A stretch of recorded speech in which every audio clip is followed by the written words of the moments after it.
Working the graveyard shift at a 24-hour convenience store wasn't exactly my dream job, but it paid the bills. Most nights were uneventful. Just me, the buzzing fluorescent lights, and the occasional insomniac or trucker passing through. The quiet was something I'd come to appreciate, but it also left a lot of room for my imagination to wander. I never expected one night to turn into a story I'd never forget, or want to remember. It started like any other shift. The store was dead silent except for the faint hum of the refrigerator units in the back. The clock read 2:37 a.m. when I heard the bell above the door chime. I looked up from my phone to see a man walk in. Something about him immediately put me on edge. He was tall, with a lanky frame that seemed to fold awkwardly as he moved. His clothes hung off him like they didn't belong, the fabric worn and frayed at the edges. A heavy hoodie obscured most of his face, but his eyes, those were what caught me. They were sharp, darting around the store like he was sizing up the place. His presence felt like an intrusion, like he didn't belong in the mundane reality of the store. He moved slowly, almost methodically, down the aisles, picking up random items and putting them back as if he couldn't make up his mind. I've seen my fair share of strange customers, but this was different. I couldn't shake the feeling that he wasn't here to shop.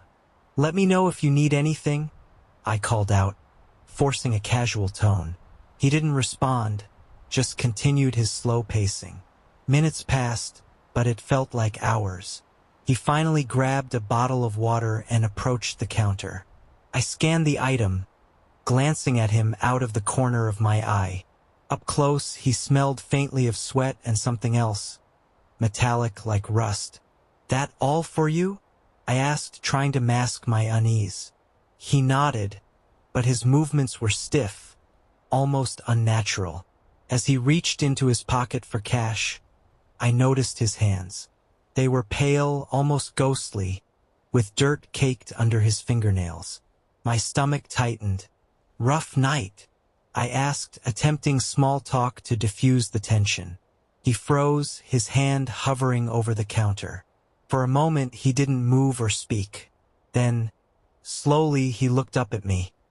His eyes locked onto mine, and I felt a chill crawl up my spine. "You could say that," he muttered, his voice low and gravelly. There was a strange edge to his words, like he was testing me. I forced a nervous laugh, handing him his change. He lingered for a moment, staring at me with an intensity that made my skin crawl, before turning and walking toward the door. Just as I thought he was leaving, he stopped and looked back over his shoulder. "You work here alone?" he asked. The question caught me off guard. Yeah, most nights." He didn't reply, just nodded slowly, almost like he'd learned something he wanted to know. Then he walked out, disappearing into the darkness beyond the glass doors.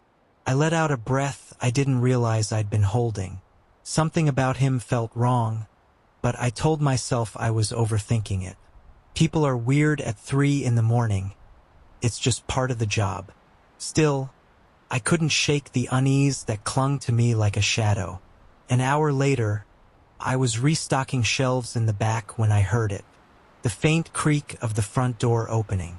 My heart jumped, and I quickly peeked around the corner. No one was there. The door was shut, but it had definitely moved. "Hello," I called out, my voice echoing slightly in the empty store. No response. I stepped cautiously toward the counter, scanning the aisles as I went. Everything seemed normal, but the air felt heavier, like the atmosphere had shifted. I grabbed the phone, debating whether to call the police, but what would I say? That I felt creeped out? That wasn't exactly an emergency. As I stood there, trying to convince myself I was imagining things, I heard a noise from the storage room in the back. It was faint, like the shuffle of feet on concrete. My blood ran cold. I grabbed the closest thing I could find, a metal flashlight, and made my way toward the sound. The storage room door was ajar, and a sliver of light spilled into the hallway. I closed it earlier. I was sure of it. Pushing the door open with the flashlight, I stepped inside. The room was cluttered with boxes and supplies, but nothing seemed out of place. I stood there for a moment, listening. The silence was deafening. Then I heard it, a low, wheezing breath coming from behind a stack of boxes. My grip on the flashlight tightened as I inched closer. I wanted to run, to get out of there and never look back, but something compelled me to see it through. As I rounded the corner, the man from earlier sprang up, his face inches from mine. His eyes were wild, and he was clutching something in his hand. A knife. I stumbled backward, barely dodging as he swung at me. "Why are you here?" I screamed, my voice cracking with panic. He didn't answer, just lunged again. I swung the flashlight with all my strength, catching him in the side of the head. He staggered but didn't go down. My only thought was to get out, to put as much distance between us as possible. I ran for the front of the store, my heart pounding like a drum. I could hear him behind me, his footsteps heavy and uneven. Reaching the counter, I grabbed the phone and dialed 911 with shaking hands. "There's someone in the store," I gasped. "He has a knife. Please hurry." The dispatcher's voice was calm, but I barely registered her words. The man appeared in the doorway, his knife glinting under the fluorescent lights. I backed away, cornered against the shelves of candy bars and gum. Before he could move any closer, the sound of sirens filled the air. He froze, his expression twisting into one of rage and desperation. He turned and bolted out the door just as the red and blue lights of a patrol car pulled into the parking lot. The police caught him a few blocks away. Later, I learned he was wanted for multiple violent crimes, including an attack at another convenience store. They told me I was lucky to be alive. Lucky wasn't how I felt. Even now, every time I hear the bell above the door chime, I feel a chill run down my spine. Some nights, I wonder what would have happened if the police hadn't arrived in time. But most of all, I wonder why he came back, and what he was really looking for. When I finally opened my own store, it felt like a dream come true. It wasn't anything fancy, just a little convenience shop tucked between a laundromat and a shuttered barber shop on a quiet street. Business was slow at first, but I didn't mind. I liked the steady rhythm of stocking shelves and ringing up the occasional customer. Until I could afford to hire someone, I ran the place on my own, which meant long hours behind the counter. The store had that new business smell, fresh paint, clean floors, and a faint hint of cardboard from the shelves I had assembled myself. I was proud of it. I'd even hung a little welcome bell above the door that jingled every time someone walked in. Most of the time it was friendly faces, neighbors, curious passersby, or kids spending pocket change on candy. But one night things changed. It was a Thursday a little after 8 p.m. The kind of night where you're just counting the minutes until you can lock up and head home. The street outside was unusually quiet, and the fluorescent lights inside buzzed faintly, filling the silence. I was at the counter, idly flipping through a magazine, when the bell above the door jingled. I looked up, expecting the usual. Someone grabbing a pack of gum or a soda. Instead, a man walked in. He was tall, his shoulders hunched under a faded green jacket that looked 2 sizes too big.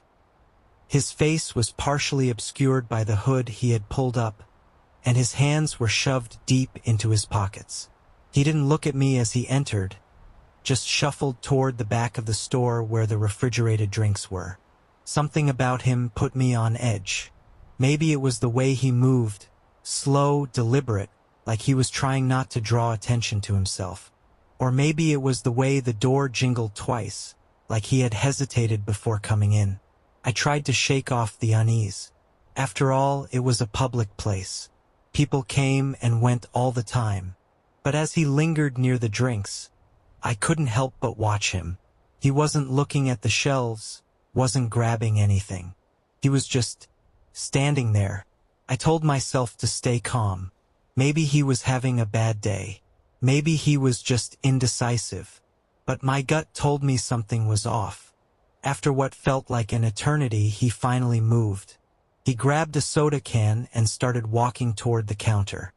His hood still cast a shadow over his face, but as he got closer, I could see his eyes. They were dark, hollow, like they belonged to someone who hadn't slept in days. When he reached the counter, he placed the soda down without a word. "That all for you?" I asked, trying to keep my voice steady. He didn't respond. Instead, he reached into his pocket. My stomach dropped. When his hand came out, it wasn't holding cash. It was holding a knife. Not a small one either. The blade caught the light, glinting menacingly as he pointed it at me. "Empty the register," he said. His voice was low, raspy, and completely devoid of emotion. My heart started pounding so hard I could feel it in my throat. My hands trembled as I fumbled with the register, trying to open it. The man didn't move, didn't say anything else. He just stood there, the knife steady in his hand, his dark eyes locked on me. Finally, the register popped open. I grabbed the cash, mostly small bills, and placed it on the counter. "That's all I have," I stammered. He didn't respond. He just scooped up the money and stuffed it into his pocket. For a moment, I thought it was over, that he'd leave. But then he stepped around the counter. "Turn around," he ordered. His voice was sharp now, commanding. I hesitated, and he raised the knife slightly. "Do it." I turned, my breath coming in shallow gasps. I felt him close behind me, his presence suffocating. He grabbed my shoulder and shoved me toward the storage room. "Go," he said. My legs felt like lead, but I forced myself to move. The door creaked as I pushed it open. Inside, the small room was cramped with boxes and supplies. He gestured for me to sit on the floor. "Don't move," he said, his voice eerily calm again. Then he closed the door, leaving me in darkness. I sat there, shaking, listening to the sounds of him moving around the store. At one point, I heard the sound of glass breaking, followed by heavy footsteps. Then silence. Minutes passed, though it felt like hours, before I finally worked up the courage to move. I pushed the door open cautiously, peeking out into the store. He was gone. The cash register was empty, and several shelves had been cleared out. The soda can he'd brought to the counter was still there, tipped over, its contents pooling on the floor. The air felt heavy, charged with the aftermath of what had just happened. I locked the door and called the police, my hands still trembling. They arrived quickly, but by then the man was long gone. They took my statement, asked questions, and assured me they'd do everything they could to find him. But as they left, I knew I couldn't keep the store open. The thought of standing behind that counter again, vulnerable and alone, was too much. The next day, I closed the shop for good. I still think about that night sometimes. I wonder what would have happened if I had resisted, if I had tried to fight back. But deep down, I know I did the only thing I could to survive.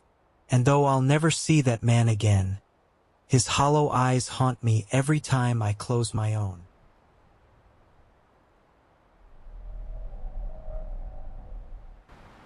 It had been hours since I'd last seen a city, and the endless stretch of road ahead seemed to coil into the night. The only company I had was the hum of the engine and the rhythmic thud of tires on asphalt. The monotony was suffocating, so when I spotted a small, dimly lit convenience store on the side of the road, I decided to stop. It wasn't flashy, just a plain, weathered building with a flickering neon sign that read, "Open 24 hours. Something about it felt off. but I shrugged it off as exhaustion and pulled into the gravel lot. The air was colder than I expected when I stepped out, sharp against my skin. The lot was empty save for a rusted pickup truck parked near the side of the building, its windows fogged over like it hadn't been moved in years. The store itself was small, its facade cracked and stained. The light from inside spilled out unevenly, casting strange, broken shadows onto the ground. As I approached, I noticed the door was slightly ajar, creaking softly with the wind. A faint chime jingled as I pushed it open and stepped inside. The smell hit me immediately, a mix of mildew and something metallic, like blood. I froze for a second, my instincts telling me to turn around and leave, but I ignored the knot forming in my stomach. I just needed a drink and maybe a snack, then I'd be back on the road.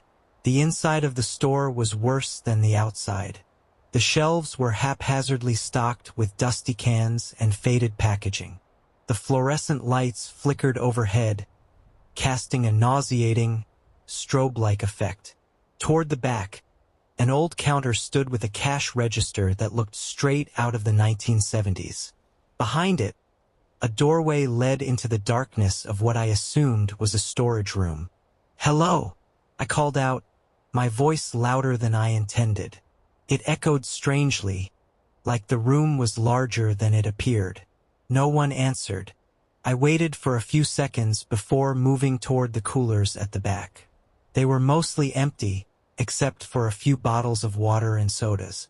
I grabbed one, the cold plastic feeling strangely comforting in my hand. Then, I heard it, a faint shuffle, like someone dragging their feet across the floor, came from behind the counter. My chest tightened as I slowly turned my gaze toward the dark doorway. For a moment, I thought I saw movement, just a flicker of something retreating deeper into the shadows. My rational mind told me it was probably the clerk, but another part of me screamed to leave. "Hello," I called again, this time quieter.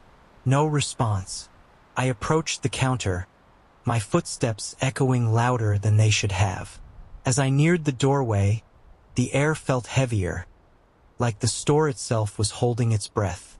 I peered into the darkness but could only make out vague shapes, boxes, maybe shelves. Then, something shifted. It wasn't loud, just a soft rustle, but it was enough to send a jolt of fear down my spine. Suddenly, the lights flickered violently, plunging the store into brief moments of pitch black. In those split seconds of darkness, I saw it, something standing just inside the doorway. It was tall, unnaturally so, with limbs that seemed too long and bent at odd angles. Its face, or what should have been a face, was a pale, featureless blur, like someone had smudged it out of existence. The lights came back, and the figure was gone. I stumbled back, my breath coming in short gasps. The store was silent again, but I couldn't shake the feeling that I wasn't alone. Gripping the bottle of water like it was a weapon, I turned and hurried toward the door. Just as I reached for the handle, the chime above the entrance jingled again. Only I hadn't touched the door. I froze, my heart pounding so hard I could hear it in my ears. Slowly, I turned my head. The figure was standing at the end of the aisle, its head tilted as if it were studying me. Its arms hung limply at its sides, but there was something predatory about its stance, like it could lunge at me at any moment. I didn't wait to find out. I yanked the door open and ran to my car, fumbling with the keys as my shaking hands struggled to unlock it. Behind me, I heard the chime again, followed by the sound of slow, deliberate footsteps crunching on the gravel. I didn't dare look back. I threw myself into the driver's seat, locked the doors, and started the engine. As I sped out of the lot, I glanced in the rearview mirror. The figure was standing in the middle of the road, its head still tilted, watching me as I disappeared into the night. I didn't stop driving until I reached the next town. Even now, weeks later, I can't shake the memory of that pale, blank face and the way it just stood there, like it was waiting for me to come back.